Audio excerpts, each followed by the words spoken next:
ఏర్పాట్లు ముమ్మరం. జూబ్లీహిల్స్ ఉప ఎన్నికపై ఎన్నికల సంఘం కసరత్తు. నిర్వహణకు నోడల్ అధికారుల నియామకం.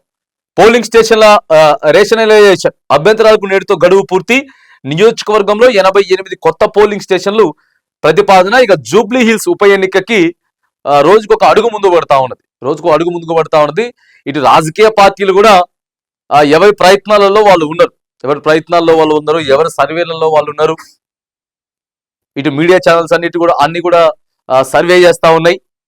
వీటన్నిటితో పాటు ఎన్నికల సంఘం కూడా రోజుకు ఒక స్టెప్ ముందుకేస్తా ఉందట. ఇక నిర్వహణకు నోడల్ అధికారులను కూడా నియమించారట. ఒక 88 కొత్త పోలింగ్ స్టేషన్లు చేసిర్రు. తర్వాత పోలింగ్ స్టేషన్ల రేషనలైజేషన్ అభ్యంతరాలకు గడువు కూడా మరి పూర్తి ఈ రోజుతో కాబోతా ఉంది. జూబ్లీహిల్స్ అసెంబ్లీ నియోజకవర్గానికి ఉప ఎన్నికను నిర్వహించేందుకు జిల్లా ఎన్నికల యంత్రాంగం ఏర్పాట్లు చేస్తున్నది. సిట్టింగ్ ఎమ్మెల్యే మాగంటి గోపీనాథ్ హఠాత్ మరణంతో అనివార్యమైన ఉప ఎన్నికకు సంబంధించి ఇప్పటికే నియోజకవర్గంలో రాజకీయం వేడెక్కింది. అధికార పార్టీ పలు అభివృద్ధి పనులను చేపడుతూ ప్రజల మధ్యలోకి వెళుతున్నది. ఉప ఎన్నిక నిర్వహణకు ఇక అన్ని ఏర్పాట్లు చేస్తా ఉన్నారట. ఉప ఎన్నిక నిర్వహణకు అన్ని ఏర్పాట్లు చేస్తున్నట్లు కూడా సంబంధించి జిల్లా ఎన్నికల అధికారి జిహెచ్ఎంసి కమిషనర్ కర్ణన్ ఆదేశాల మేరకు అధికారులు ఏర్పాట్లు కూడా ముమ్మరం చేసిన నోడల్ ఆఫీసర్ల నియామకం. నియోజకవర్గంలో ఇప్పటికే కొత్త ఓటర్ల నమోదుతో పాటు ఓటర్ జాబితా సవరణ ప్రక్రియను కూడా చేపట్టారు. తాజాగా ఉప ఎన్నికలు సమర్థవంతంగా పారదర్శకంగా నిర్వహించేందుకు వీలుగా వివిధ రకాల పనుల నిమిత్తం జిల్లా ఎన్నికల అధికారి నోడల్ ఆఫీసర్లను కూడా నియమిస్తూ సోమవారం ఆదేశాలు జారీ చేశారు. వచ్చే నెలాఖరులో ఉప ఎన్నిక నోటిఫికేషన్ జారీ కానున్నట్లు విశ్వసనీయమైనటువంటి సమాచారం. అంటే ఇక నెక్స్ట్ మంత్ లో కూడా నోటిఫికేషన్ వచ్చే అవకాశం కూడా ఉంది. సో ఇక ఓటింగ్ శాతాన్ని పెంచేందుకు వీలుగా ఓటర్ల సౌకర్యం మరో 88 కొత్త పోలింగ్ స్టేషన్లు ఏర్పాట్లు చేయాలన్న ప్రతిపాదన కూడా జిల్లా ఎన్నికల అధికారి పరిశీలిస్తున్నట్టు సమాచారం.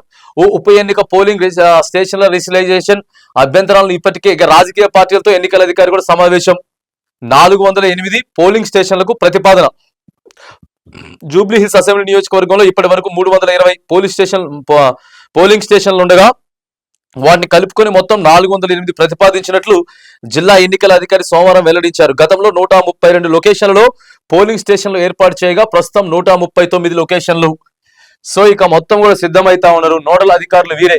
Man power management Khairatabad zonal commissioner Anurag Jayanti, EVM VVPAT నిర్వహణ Kukatpally zonal commissioner Apoorva Chauhan, training LB Nagar zonal commissioner Hemant Keshav Patil, transport management chief transport officer Srinivas, material management వచ్చేసి అదనపు commissioner admin K Venugopal, MCC అదనపు SP vigilance GHMC M Sudarshan, law and order vulnerable mapping district security plan, ఇట్లా అధికారులందరినీ కూడా దాదాపుగా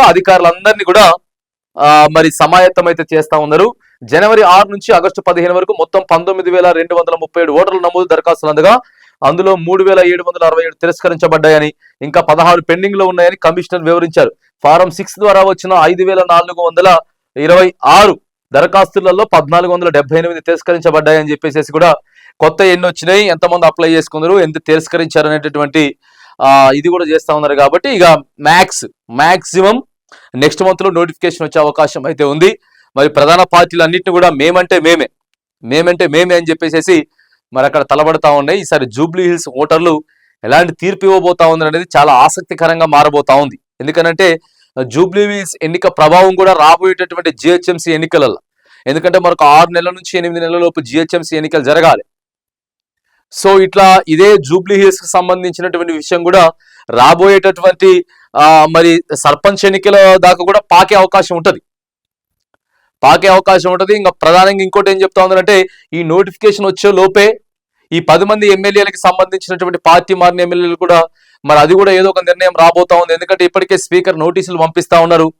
4 మంది కూడా రిజైన్ చేయడానికి సిద్ధంగా ఉన్నారు అనేటటువంటి వార్తలు వస్తున్నటువంటి నేపథ్యంలో జూబ్లీహిల్స్ నోటిఫికేషన్ డేట్ ఏదైతే ఉందో ఆ నోటిఫికేషన్ మాత్రానికి చాలా కీలకంగా మారబోతా ఉన్నది తెలంగాణ రాష్ట్ర రాజకీయాలలో. మరి చూడాలి, నోటిఫికేషన్ వచ్చిన తర్వాత మేబీ 1 month లో రావచ్చు అని చెప్తా ఉన్నారు. కాబట్టి అంటే మ్యాక్స్ సెప్టెంబర్ లాస్ట్ వీక్ వరకు నోటిఫికేషన్ వస్తే మాత్రానికి ఎలాంటి పరిణామాలు చోటు చేసుకోపోతా ఉన్నాయి అనేది మాత్రానికి రాజకీయ పరంగా మాత్రం కొంత తెలంగాణ ఒక జూబ్లీహిల్స్ ఎన్నిక నోటిఫికేషన్ ఏదైతే ఉందో తెలంగాణ మొత్తాన్ని కూడా హీట్ పెంచేటటువంటి అవకాశం అయితే ఉంది అనేది మాత్రానికి క్లియర్ గా కనబడతా ఉంది.